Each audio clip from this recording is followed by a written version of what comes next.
Naomi Campbell's, the J-Lo's. J-Lo's. Like she's actually from another generation because she brought the curves into she's the one who brought all the interest and attention on the curves and the popularity. But in my generation growing up, or even our generation growing up, it was like the Kate Mosses, the size zeros, and that's the thing. So that was what was in trend. That was what was slathered all over the media, all over television. So that was the beauty standard, you see. So then for us, if we had, now there's a little bit more interest in body positivity and embracing your curves and all of that. But then it was very much that size zero physique. So if you didn't have that, then you were considered less than, right? So that's where it came from. So it came from the social conditioning. And it's quite a process to break that down. It really is, because imagine from birth, we're being bombarded with messages from the media of how we're meant to look, how we're meant to act, how we're meant to behave. And it really does infiltrate us on the deepest level.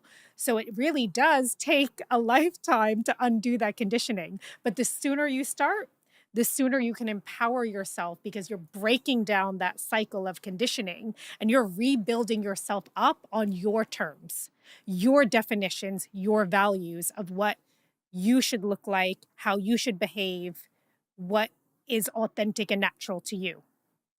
So it's, again, a process of undoing that, blocking out the noise, rebuilding ourselves. And yeah, so it's a process, but it's the most important, one of the most important things that we can do to empower ourselves. Today's episode has been sponsored by Sean Land. We're growing a like-minded community on Discord. So if you click on the link in the bio, you can enter it absolutely free. How do you become coachable again at a later stage in your life? When you're coming up late 30s, 40s, even 50s, it feels like the older you get, you're really fixed in what you believe in.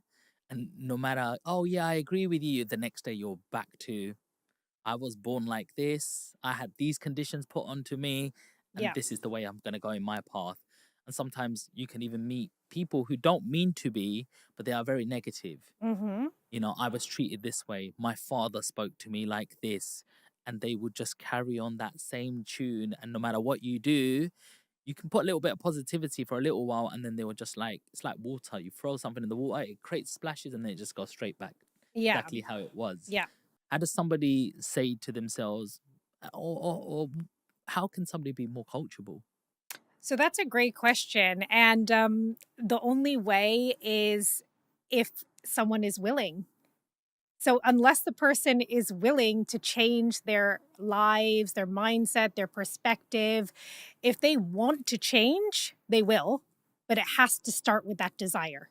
So if they don't have the desire to change, they're not coachable. It's impossible.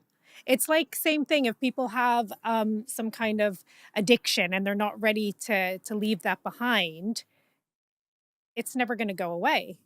It's that cycle. So the same thing, you have to be willing, you have to be open to it.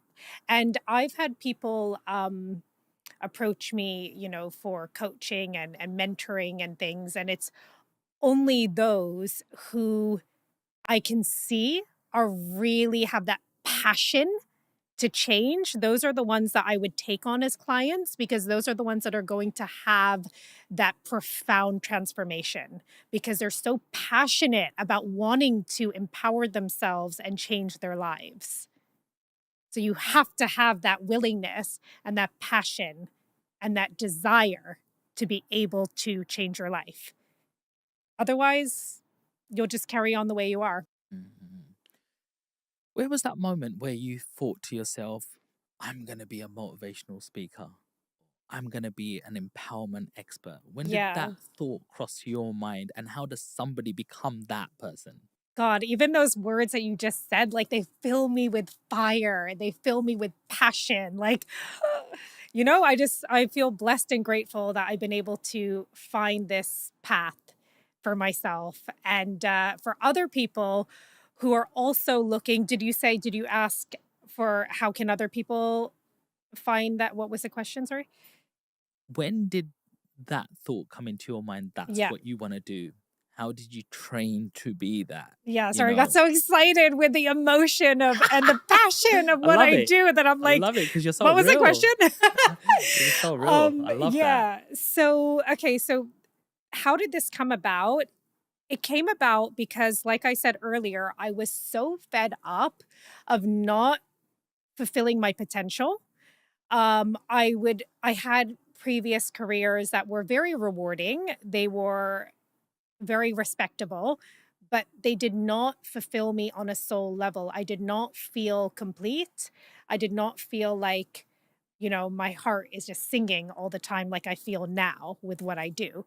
So I was just sick and tired of not having that kind of not living my life with that passion that I desire. I'm a passionate person. I need to live with that passion and energy and enthusiasm for what I do. So during the pandemic is when I kind of hit rock bottom because I had about 5, 6 challenges thrown at me simultaneously. I can take a challenge, I can take two, I can take even three, but like to then double it up and give me like, you know, 5, 6 on top of that, it was a lot. And, it was just different issues in my life related to my career, family, relationship, like so many things. And I was at a breaking point. So I was like, this experience can either break me, I can either sink, or I can not just swim, I can bloody fly. Like what's the choice here? And I'm like, obviously, knowing me, being as resilient as I am because of many challenges through my life that I've dealt with and overcome, I was like, I'm choosing the latter. And I am going to pull myself out of this darkness. I'm not going to allow these external challenges to beat me down. I'm going to rise no matter what it takes. So, what I did was, first thing first, I sought therapy. So, I did therapy it was I'm not going to lie, it's very difficult to find a suitable therapist because not everybody gets you, not everybody gets the intricacy of your specific issues and experiences because they haven't lived it. And unless you've lived something, you don't understand. You'll never understand it. So for me, it was very much just finding the right therapist. It was such a process. I must have tried 10 different therapists at least before I found somebody who got me. And I needed to start with the issues that were the root cause of my traumas, right? Because even so, I said that during the pandemic, I had all those challenges. I also had my own internal challenges, which were living through still living with my traumas and allowing them to impact and affect my day-to-day life. So I had to go back to childhood where the traumas first began. I had a very kind of difficult, tumultuous childhood, and that really impacted me throughout my life. What do you mean by that?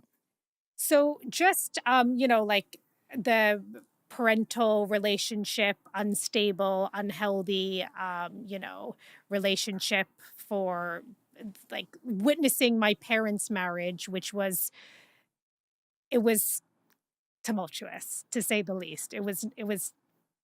I didn't have a good stable foundation, and it really rocked my world. Also, my parents' marriage was so bad that they had to separate at some point because living under one roof was so toxic. So they had to separate.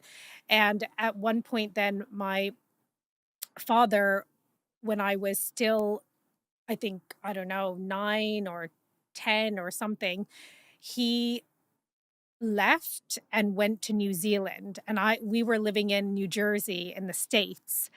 And he left, went to New Zealand to start his life over. because the issues at home were so bad.